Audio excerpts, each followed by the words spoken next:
নমস্কার বন্ধুরা, শুভ সকাল। কেমন আছো তোমরা? আশা করি ভগবানের আশীর্বাদে তোমরা ভালো আছো। আমিও তোমাদের ভালোবাসায় ভগবানের আশীর্বাদে ভালো আছি। তো আজকের ভিডিওটা শুরু করলাম আমার বাড়ির ফুল গাছপালা দিয়ে। তো যাই হোক, সকালটা শুরু করে দিয়েছি তোমাদের সাথে। তো এখন থেকে ডেইলি আমার সংসারের কাজকর্ম তোমাদের সঙ্গে শেয়ার করব। তো যাই হোক, অনেক দিন পরে ভিডিও বানিয়ে অনেক ভালো লাগছে। তো এদিকে আমি সকালবেলা কিন্তু আমাদের যেহেতু ছাগল আছে, ওগুলোর কাজটা সেরে, কলের পাড়ের কাজটা সেরে তারপরে কিন্তু স্নানটা করে নিয়েছি। স্নানটা করে তারপরে কিন্তু আমি এই যে বিছানাপাতিগুলো ভালো করে পরিষ্কার করে নিলাম। আর আজকে বিছানার বেড কাভারগুলোও চেঞ্জ করেছি, 3টে বিছানার বেড কাভারই চেঞ্জ করেছি।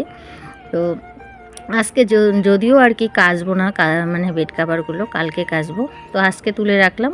আর যেহেতু ছেলেমেয়েরা উঠে পড়েছে, এর জন্য কিন্তু তুলে রাখলাম আর ধোয়াগুলো পাতলাম। আর এদিকে কাপড় ঠাপড় ছেড়ে নিয়ে চলে এসেছি ঠাকুর ঘরে। আর ঠাকুর ঘরে এসে তো এখন আমি পূজাটা দিয়ে নিব। সকাল সকাল পূজাটা দেওয়া হয়ে গেলে, স্নানটা হয়ে গেলে কিন্তু অনেক শান্তি, কারণ ঠাকুর পূজাটা সবথেকে মনে হয় আমার বড় কাজ। তো এর জন্য সকালবেলার আগে কাজকর্ম সেরে নিয়ে মোটামুটি তারপরে কিন্তু আমি এই যে ঠাকুর ঘরে চলে এসেছি।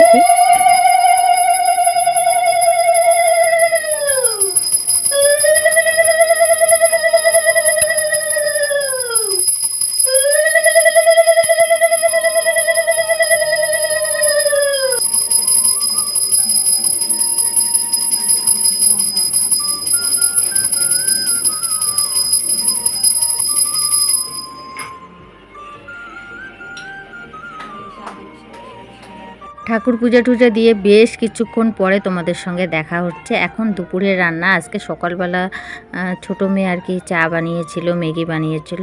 তো আমি আর সকালবেলাটা তোমাদের সঙ্গে শেয়ার করলাম না, যেহেতু আজকে ও বানিয়েছে। তো একবারে আমি দুপুরবেলা তোমাদের সঙ্গে শেয়ার করছি। তো এদিকে আমার ভাত ঠাত হয়ে গেছে। আজকে এই মাছের রেসিপিটাই মোটামুটি যতটুকু পারবো তোমাদের সঙ্গে শেয়ার করব।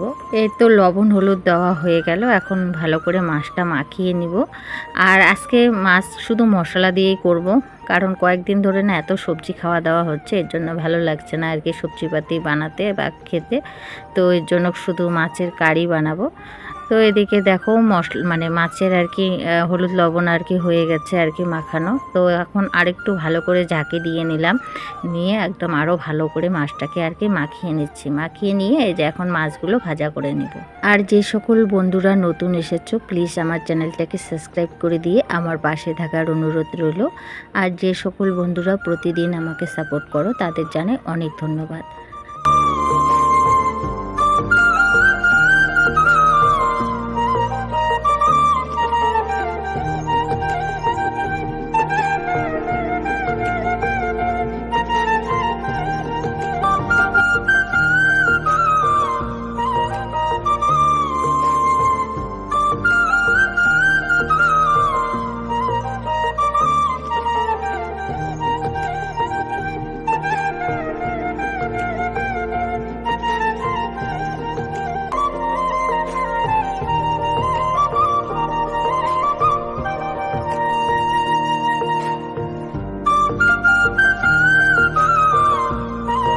তো ওইদিকে মাছ ভাজা হচ্ছে মোটামুটি কিছুটা হয়েছে আর কিছুটা বাকি আছে, তো সেগুলোই ভাজছি। আর এদিকে টমেটো পেঁয়াজ আমি কেটে নিচ্ছি।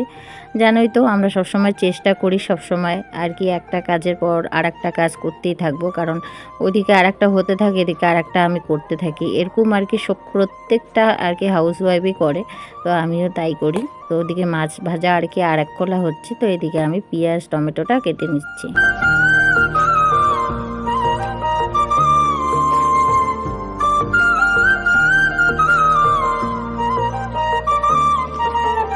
আর এদিকে দেখো, আমি কিন্তু মাছের কারির জন্য পেঁয়াজ টমেটো ভেজেও ফেলেছি, তারপরে তোমাদের সঙ্গে শেয়ার করছি।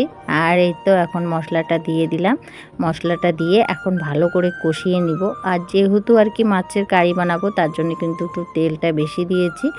তো যেহেতু সবজিপাতি দিব না, এর জন্যই। তো চলো মশলাটা কষিয়ে নিই, তারপরে কিন্তু তোমাদের সঙ্গে আবারও কথা বলি।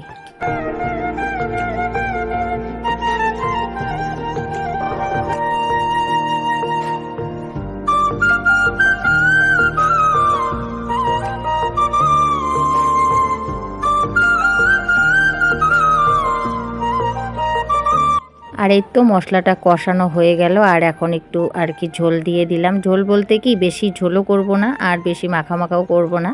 তো এই যে এখন আমি ঝোলটা দিয়ে দিলাম, দিয়ে আর কি এখন মাছগুলো দিয়ে দিব।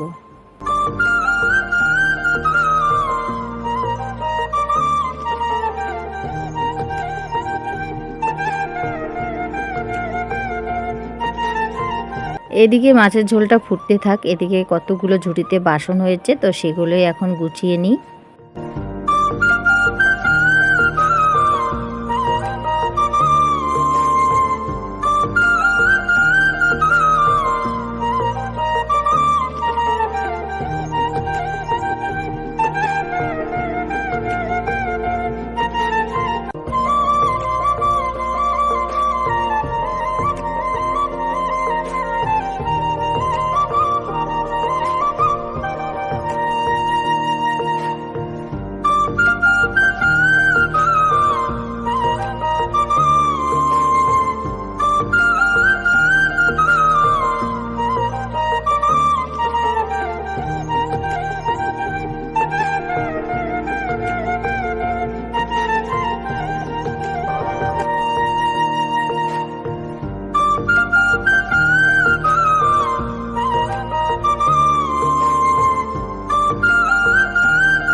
বাসনগুলো গোছাতে গোছাতে দেখো মাছের কারিটা কিন্তু আমার একদম রেডি, মানে কারি ঝোল যাকেই বলো, তো সেটা রেডি। তো এখন একটু গরম মশলা দিয়ে নামিয়ে নিব। আর এই তো ফাইনাল লুক, দেখো কেমন হয়েছে রান্নাটা। কালারটা কিন্তু ভীষণ সুন্দর এসেছে, পাকা লঙ্কা আর শুকনো লঙ্কা দিয়ে রান্না করেছি, তো দুইটাই লাল লাল।